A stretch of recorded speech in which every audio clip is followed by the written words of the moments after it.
So first episode, welcome everybody to Behind the Glass with Max Marko. First guest, obviously, Coach Bergeron.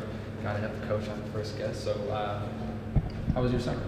My summer was good. Yeah? My summer was good, yeah. Relaxing. Did you get to hang out with the family, everything? Yeah, my wife and I have two older sons. I mean, I guess older enough to not want to hang out with their parents very often. So her and I hang out a little bit. I play a little bit of golf. We visited Canada a couple times, so nothing crazy, but like I say, pretty relaxing. Did you get to go to a Blue Jays game at all? I didn't go to a Blue Jays game. No, I was in Toronto. I was in Ottawa, but went to a couple concerts, but no professional baseball. Any bands in particular? Well, Bon Jovi. We saw Bon Jovi in Toronto, which was pretty good. We saw Journey and Def Leppard in Detroit, which was really good. So it was a good summer. Totally, cool. So what would you say was your biggest learning experience from all of your time in Miami? Like playing and coaching included in that. My biggest learning experience? Well, from when I got there, I wasn't overly sure what I was walking into from a job perspective. And I would say, and this is me, but this job is 100% about people. And when you try to cut a corner on a wiring of a person, it just doesn't work out in our business because we set expectations and standards pretty high. And that's what I learned. And over the course of the 10 years that I was there, we really solidified and established ourselves as that's what we're looking for. Obviously, you have to be able to play the game. There's no doubt about that. You have to be able to perform in the classroom. But it always came back to people first, and that is probably, from a 30,000 foot perspective, the biggest thing I learned, that this job is 100% about people. So would you say that's still the same now as it was then? 100%. When I got this opportunity to come to Bowling Green, after I talked to my family about the move, it was then immediately to people.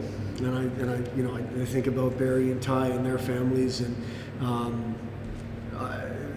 for me to be able to ask those two to pick up and move to come be part of this, and them to want to do it, and then we're 2 weeks away or 10 days away from starting our 9th season together. I think that reaffirms what I just said about the people.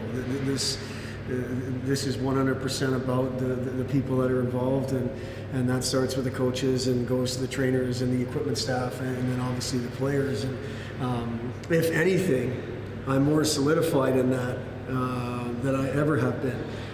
But I feel like that's probably the biggest thing I learned from when I stepped foot on that campus as an assistant coach to today. I feel like we are solid in that fact, and it starts and ends with people. And you talked about your assistants, Coach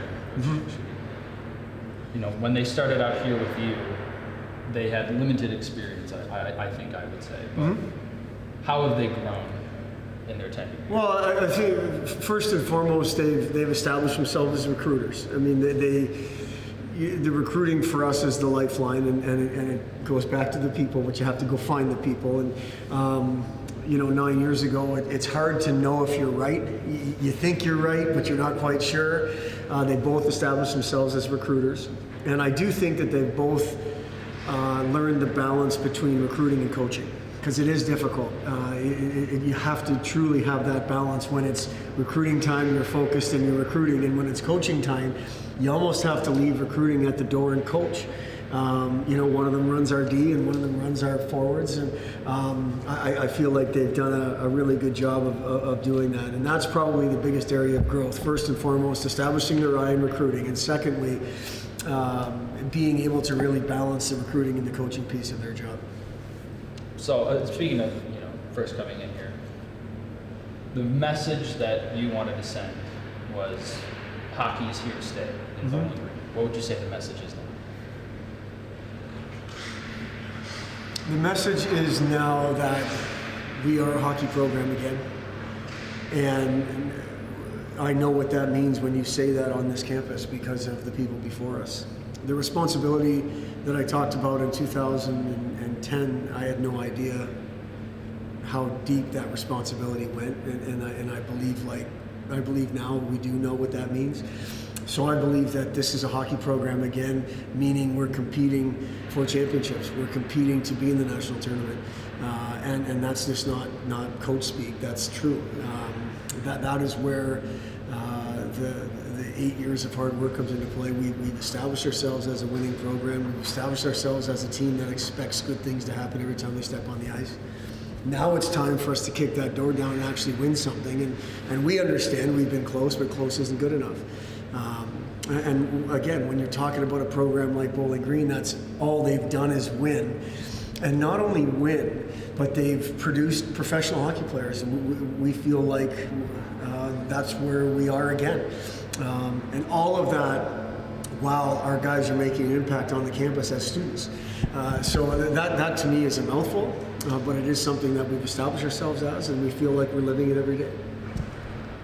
Speaking of the success that you had last year, obviously the GLI, obviously that being in Detroit, were you able to get in contact with Jeff Blashill, coach of Detroit Red Wings, and just talk about that special connection that you guys shared at Miami? Yeah, well, Jeff and I have been friends probably since, I guess, 2002.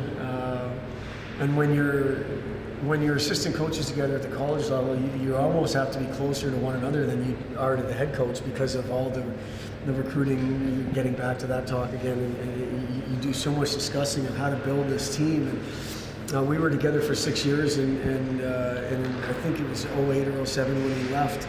We've been pretty close since then. He's gone on a little bit of a different path than I have. But it's still a coaching path, and we still are connected with our friendship and our family's friendship. So go up there last year.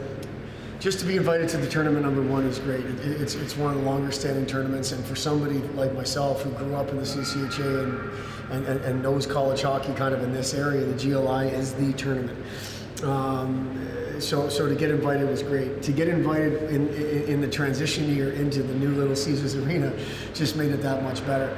And then to have Jeff there, not only Jeff, but Brady Munger is one of their equipment hands, and he's a BGSU grad. And to be able to use those two guys as way into the Red Wing facility and the Red Wing space, it just made the experience all that more exciting for our guys. And then the icing on the cake was to play well. You play Michigan in Detroit. You're the underdog in the visiting team for sure. And we felt like we played two pretty good games. And actually, it kind of was a jump start for a second half of the season. The first game back before the Great Lakes Invitational was Western Michigan here at home. We did not play well. And the Great Lakes kind of made us forget about that real quick and got us on a pretty good trajectory to have a good second half. So, just speaking on that relationship with Blashill and, your development as a coach, when would you say that you really wanted to be a hockey coach? I'm not sure there was a time. I got a call in 1998 when I was still playing some minor pro. We weren't married yet. I hadn't really established my personal life, and I didn't feel I was ready. And then when I got the call in 2000 or later in 99 from Rico, I started to think about it. And I felt like this is an opportunity that I probably didn't even understand how big of an opportunity it was. And I sat down and talked to my wife at the time, to Janice at that time, and said, what do you think? Obviously, we weren't going alone. Our one son had just been born. But it felt like it was a time to maybe transition from minor pro to player, or to coach, excuse me. And what I thought at the time was it was the next best thing to playing, was coaching. Now, the first couple of years, I wasn't sure. I still kind of have the player mentality, and I really wasn't sure what it meant to be a coach. And I feel like I started to establish, the end of year 2, year 3, year 4, and so on, that this is what I want to do. I really like this. There's some sacrifice when it comes to family and so on, but what job doesn't have that? But I get to go to the rink every day, and I get to talk about hockey, and I get to coach hockey, and then the big part of it was I felt like I was making an impact on some of these young people's lives. It's not always, and some impacts are bigger than others, but I think at some level you are making an impact on these kids' lives and the decisions they make as they grow up. And those years from 18 to 22 or 19 to 23 or something, those are pretty formative years. And these kids are growing up and they're going through all these different things and making decisions, good and bad.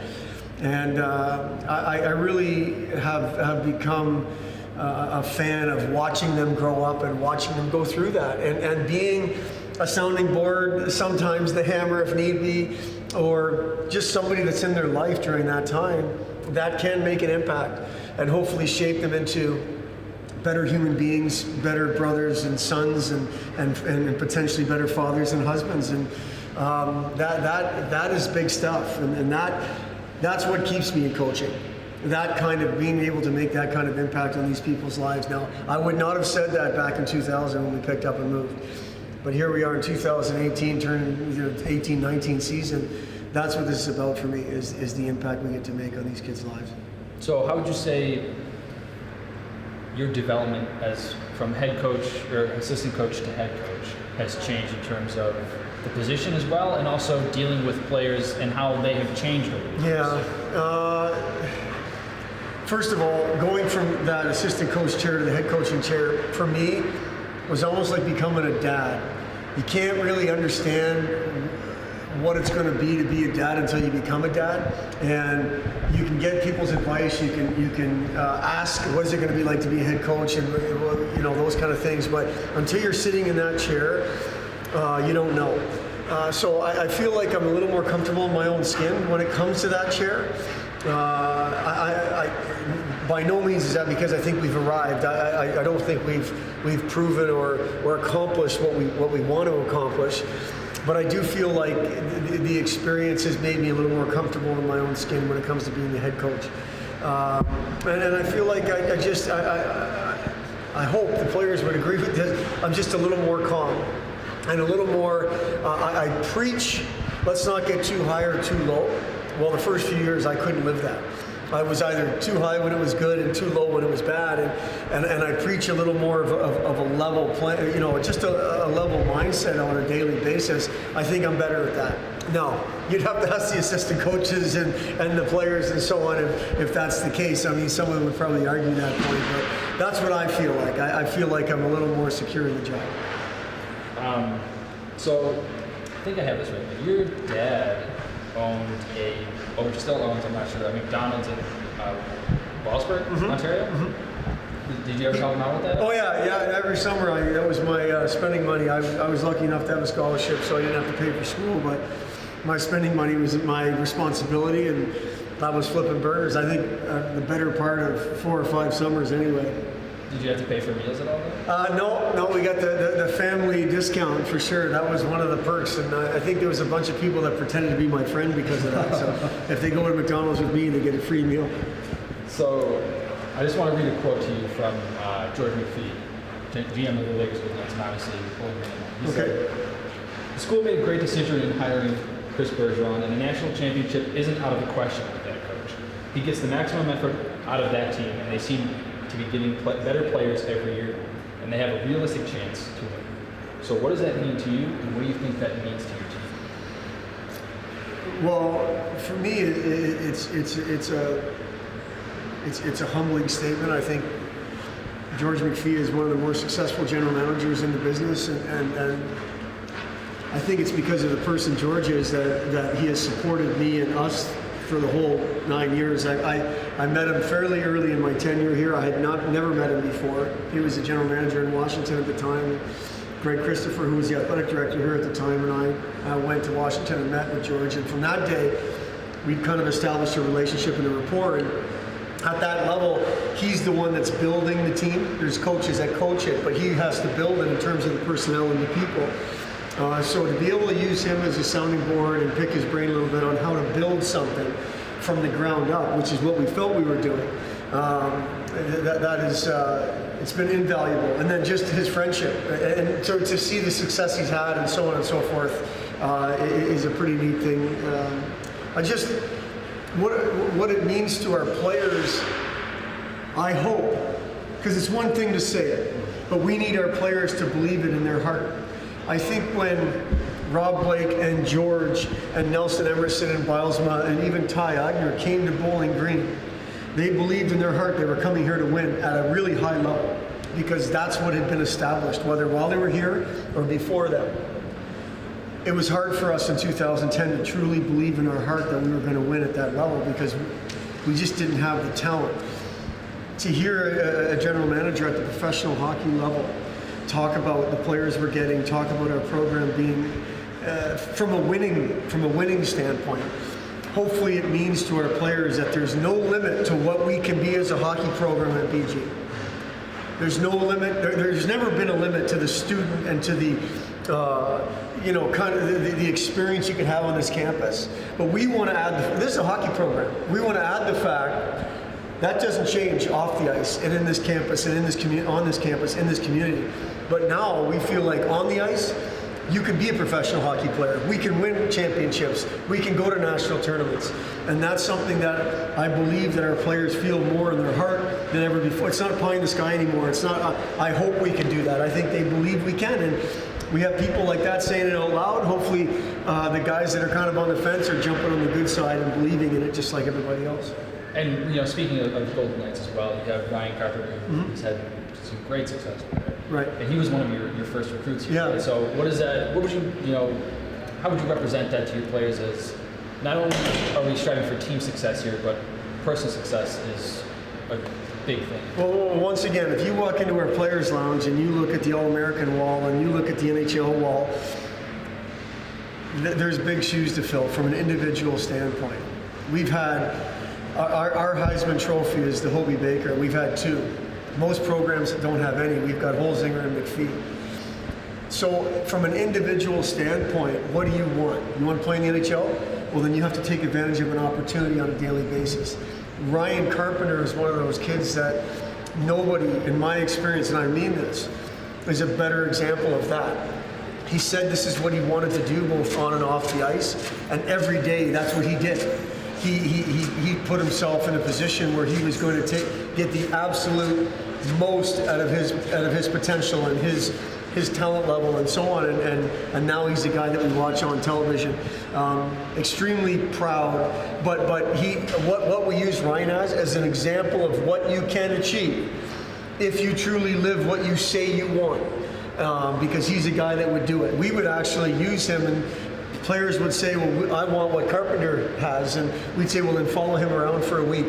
And you tell me if that's something that you're willing to do every day, because that's what he would do. He would do it every day. He's not on TV and not in the NHL by accident. This is a kid that's absolutely earned it, and he deserves it. And I think he's an example to the 28 guys in that dressing room that whatever you want, go get it. It's available if you're willing to push yourself that hard.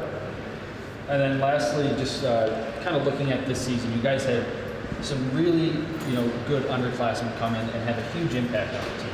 And you also have a lot of underclassmen, or freshmen, I should say, coming in as well this year. So are you expecting the sophomores to sort of take a leadership role in that and lead by example almost and say, we've done this is what we did last year, we had great success, this is what you guys can do? Well, first of all, we're never going to look at sophomores as the leadership of our group. We're going to look at the seniors and the upperclassmen, the juniors. I mean, our juniors and seniors aren't the typical 21 turning 22. Sometimes they're 23 and 22 turning 23 or whatever, so they're a little bit older.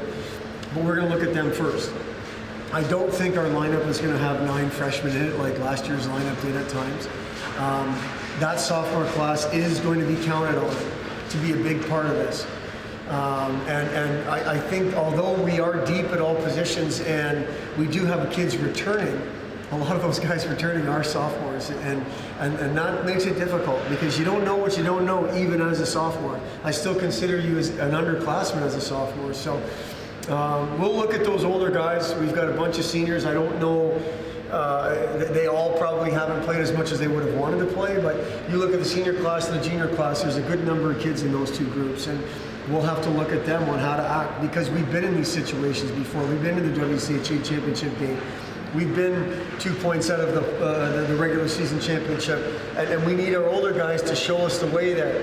Now, is not most of the talent, but do we have a bunch of talent in that sophomore class? Yes, we do, and we're going to have to lean on them to bring that talent every day and help us win games. So it's a good mix. We're going to look at those upperclassmen, in particular seniors, to lead the way. I do feel like the internal competition at all three positions is as high as it's ever been, which I feel like brings out the best in people. Now let's drop the puck and see how we do. So, you talked about knocking down the door, and the competition, internal competition you have, and the depth that you have in your lineup. Who are you expecting to be first in line to knock down? Well, again, the name that comes to my mind is Stephen Bayless. I mean, he's somebody that's been around here this is his 4th year. He's played in every situation. He's been close, but not quite. And then I look at his classmates. The 3 senior D and Smith, Polkamp, and McDonald are all 3 guys that want to be part of that championship team here at BG. It's just, I think senior year, you've kind of earned that. Now, we're going to have to go and prove it and go take it. And I feel if we look at those 4 guys in particular, I'm not taking anything away from Meyer or Shane Bednar or anything like that, but those 4 guys have played a bunch of hockey for us. And that's where my mind goes is, okay, how do you want to leave your legacy at BG? Are you going to let anything get in the way of us being the best version of the 18-19 team? You have to look at your seniors, because your team will go as far as your seniors take you. And those are the guys that come to my mind when I think about kicking the door down. And then lastly, just 3 off-the-wall kind of questions to end it. Favorite Blue Jays player of all time? Favorite Blue Jays player of all time? Dave Steed. Okay. I was expecting Joe Carter. I don't know why. Favorite Seinfeld episode? My favorite man, I've got so many Seinfeld episodes. I can break down the quote for you. What's your favorite Seinfeld quote? My favorite Seinfeld quote? No, I mean, I can think of it. I mean, I got 10 episodes, right? I like the Soup Nazi one. I like that one. That's good. Classic, yeah. And then go-to karaoke song. Wanted Dead or Alive, Bon Jovi. I was going to say, one Bon Jovi, one not Bon Jovi. Yeah, well, my Bon Jovi is Wanted Dead or Alive. My non-Bon Jovi, I don't. I don't do this great, but I love doing it. It's "Don't Stop Believing" by Journey. That's a good one. There's a reason why they call me. I don't. The only thing I have in common with Steve Perry is the size of my nose. I think it might be a little bit bigger than his, but other than that, I just enjoy doing "Don't Stop Believing." Okay. Thank you very much. Yeah, I really appreciate thanks it. for having me. Tune in next time to Behind the Glass and Max Marko.